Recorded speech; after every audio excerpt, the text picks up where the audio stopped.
అదానితో చేసుకున్న ఒప్పందాలపై రాష్ట్ర ప్రభుత్వం శ్వేతపత్రం విడుదల చేయాలని ప్రత్యేక హోదా విభజన హామీల సాధన సమితి అధ్యక్షులు చలసాని శ్రీనివాసరావు డిమాండ్ చేశారు. విజేఎఫ్ ప్రెస్ క్లబ్ లో జరిగిన మీడియా సమావేశంలో ఆయన మాట్లాడుతూ సదరు ఒప్పందాలను రద్దు చేసి ఏపీ జెన్కోకు బదిలీ చేయాలని కోరారు. విభజన హామీలు రాష్ట్ర భవిష్యత్తుకు శ్వాస వంటిదని, ప్రత్యేక హోదాపై మేము వేసిన పిటిషన్ సుప్రీంకోర్టులో ఇంప్లీడ్ అయి ఉందని తెలిపారు.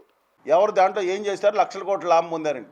కానీ నేను అడుగుతున్నాను, దాంట్లో దమ్ముంటే రద్దు చేయమని చెప్పి ఒక ప్రతిపక్ష నాయకుడు అడుగుతున్నప్పుడు వాస్తవాలు తెలుసుకోవాల్సిన అవసరం ఉంది. My humble request to the honourable chief minister of Andhra Pradesh Chandrababu Naidu garu and deputy chief minister of Andhra Pradesh Kalyan Babu గారికి ఒకటే విజ్ఞప్తి చేస్తాను. దయచేసి మీ దృష్టి పెట్టండి. లక్షల కోట్ల రూపాయల ఇష్యూ భావితరాలను బలి చేస్తున్నారు. అందువల్ల నేనేం కోరుతున్నాను, మేము ఏదో మాట్లాడి వెళ్ళిపోవడం కాదు, నిర్మాణాత్మక సూచన కూడా చేయడానికి ఉంది. మేము అందరం ఇక్కడ ఏం చెప్తున్నాం, ఆంధ్రప్రదేశ్ జెన్కోకి ట్రాన్స్ఫర్ చేయండి అన్నారు. దుర్మార్గం జరిగింది, అవినీతి ఆరోపణ వచ్చితే ₹1 కూడా కాంపన్సేషన్ ఇవ్వకుండా మార్చుకోవచ్చు.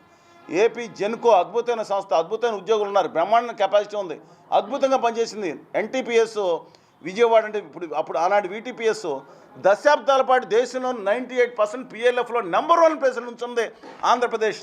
మీ దగ్గర ఏ చరిత్ర ఉన్నా చూసుకోండి, విద్యుత్ చరిత్రలో తల ఎత్తుకుని దేశంలో నిలబడి ఆంధ్రప్రదేశ్ జెన్కో సంస్థ. అప్పుడు విద్యుత్ సంస్థ ఒకటే ఉండేది. అట్లాంటి సంస్థలకి మీరు అప్పచెప్పండి. అద్భుతమైన ఉద్యోగం. మన ఉద్యోగులు తక్కువ వాళ్ళు ఉన్నారా, వాళ్ళకి అప్పచెప్పమని కోరుతున్నాను.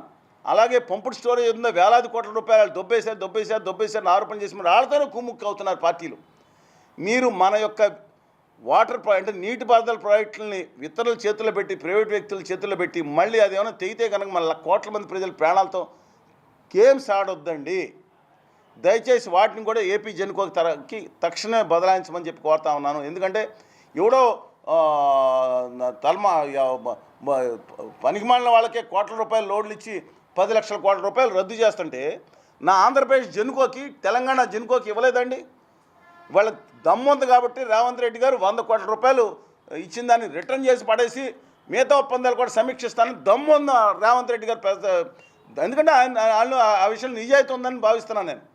కేటీఆర్ గారు కూడా దమ్ము ఉంటే విచారణ చేయమని, అది అక్కడ ఉన్న నిజాయితీ. ఇవాళ నిజాయితీ క్యాన్సిల్ చేయండి.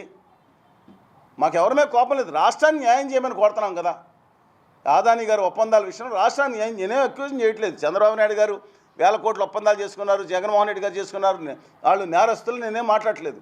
నేరం చేయనప్పుడు లేదా అదే నేరం నాది కాదు, ఆకలి సినిమాలో ఎన్టీ రామారావు గారు యాక్ట్ చేశారు. మీలో నేరం చేయని వాళ్ళు ఎవరో చూపించండి అని చెప్పి ఒక సినిమా. మీరు పాటలు పాడుకుంటారంటే నాకు అభ్యంతరం లేదు.